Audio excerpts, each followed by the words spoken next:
Hey guys, Sean here. Welcome to the F1 Word and to a look ahead to this weekend's action. And yes, for the first time since '96, Formula 1 returns to Portugal, and for the first time ever the event is being held at the Algarve International Circuit in Portimao. Now, the last time Formula 1 visited Portugal for a race weekend was all the way back in 1996, as already mentioned, at Estoril, where Damon Hill took pole position by just 9/1000ths of a second from teammate Jacques Villeneuve, who completed a Williams front row lockout. How times have changed. Crucially though, for Villeneuve, he managed to beat his teammate to victory on the Sunday, and that ensured that the fight for the title between the two Williams boys would go down to the final race in Japan. Michael Schumacher took the final step on the podium for Ferrari, beating Jean Alesi by just a couple of seconds, with Eddie Irvine and Gerhard Berger rounding out the points-paying positions for Ferrari and Benetton respectively. So that was 1996 at a completely different track. What about 2020 and Portimao?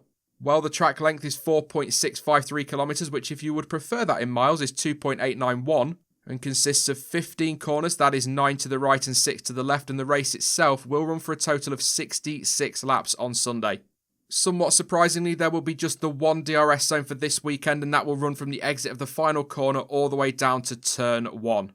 Now, the circuit, which has been described as a bit of a roller coaster by Pirelli, is a high-speed track with a lot of undulation, and it is a modern-built circuit but does feel very much like an old-school track. This weekend, though, won't be the first time that teams have been to the Algarve circuit, because back in 2009 they did test at the track, so they might have some idea what to expect. However, that was all the way back in 2009, and the cars have changed a lot since then, plus the circuit has been resurfaced ahead of F1's first visit, and that could throw the teams even more of a curveball.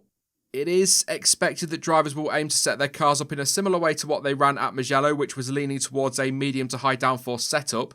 But to be honest, and as you'd expect, nobody really knows for sure, and so all 3 practice sessions will be crucial for the team. So hopefully, we will see plenty of action all day Friday and on Saturday morning.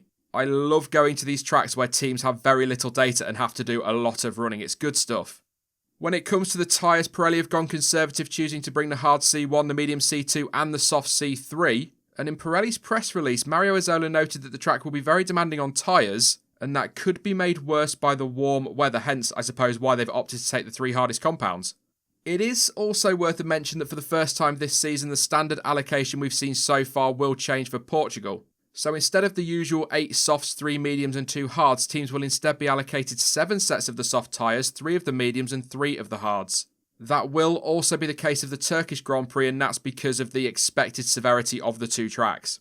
And the last thing to mention very quickly on the tyres is that during the first half hour of FP2, teams will be testing the new 13-inch tyres for the first time, so that is definitely something well worth keeping an eye on during that second practice session. Weather-wise, most forecasts are saying it will be warm and sunny across the weekend, but according to the Met Office, there is around a 40% chance of rain for FP2, and then the same chance we might get a brief shower during the race on Sunday. So based on how things have gone so far this season, if 80% results in no rain, then 40% should mean that we'll never see water ever again. You never know, I suppose, but I would expect a nice, warm, dry weekend. Before I get on to my probably absolutely pointless predictions, there are a few things worth noting ahead of this weekend. Now, Lance Stroll has revealed that he tested positive for COVID-19 following the Eiffel Grand Prix.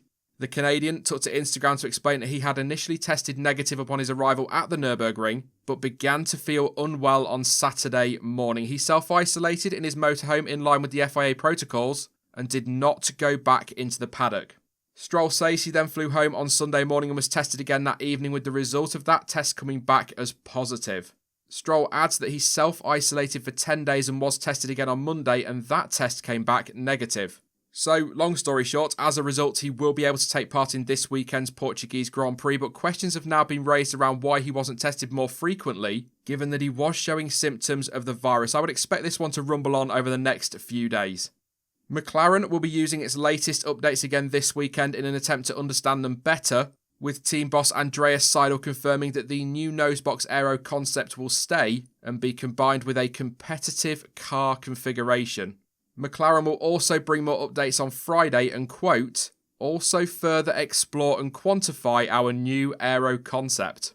They are not alone though on the update front, as Ferrari is also set to bring some updates to Portimao as the team aims to improve and make sure development for 2021 is heading in the right direction. And Mercedes could wrap up yet another Constructors' title this weekend, but it is a bit of a long shot. In order to make it 7 in a row, Mercedes must outscore Red Bull by 40 points, and there's a maximum of 44 available in Portugal. So, if Mercedes finish 1 and 2 and take the point for fastest lap, Red Bull would need to score 5 points to keep the, let's be generous and say, fight alive. A 1-3 would be enough for Mercedes as well, but only if Red Bull fails to score. So although it is possible, it is far more likely we will see the Constructors' title wrapped up at Imola, but never say never. Before I go then, let's do some predictions, which in all honesty is a real tough one this weekend and probably total guesswork given that F1 has never raced at Portimao before. But it is a quick track, and so Mercedes will probably be the favourites going into this weekend. That said, when are they not clear favourites going into a race weekend? But anyway, the team has also taken pole position at every single event in 2020, so I'd be mad not to pick one of them, but I'm going to go with Valtteri Bottas for pole. And here's the thing, the Finn must win this weekend. Yep, Hamilton holds a 69-point lead, nice, and the title is done, but for his own confidence, he needs to win. However, I'm going to say that Lewis Hamilton will lead home a Mercedes 1-2 on Sunday ahead of Max Verstappen in third. Probably one of the safest predictions I've ever made. Elsewhere, I think we can expect another tight battle between the likes of Racing Point, Renault and McLaren, but I'm going to plump for Renault as best of the rest this time out, and that could be enough to move them up to third in the championship, of course. And if you want a one to watch, a wild card if you like, I'm going to go with Daniel Ricciardo. I'm not expecting him to make the podium, but I think he will be there or thereabouts. So if something crazy does happen at the front, he might be able to nick one, but I'm not expecting it. Again, though, it's going to be super close between those three teams, and maybe Ferrari with their latest updates can get in the mix at some point too, so we'll see. All in all, though, I'm very much looking forward to seeing the cars around Portimao. The track looks fantastic, and fingers crossed we'll get a great race this weekend. Another track that I'd love to see stake its claim for a permanent spot on the calendar. That is it for the Portuguese Grand Prix preview then, but you can let me know your thoughts and your predictions ahead of the weekend down in the comment section. Now, I will be back soon with another video, but in the meantime, don't forget that you can of course follow me over on social media, and all of the links you need for that are in the description down below. But as ever, thank you for watching. I've been Sean, this has been the F1 Word, and until next time, goodbye.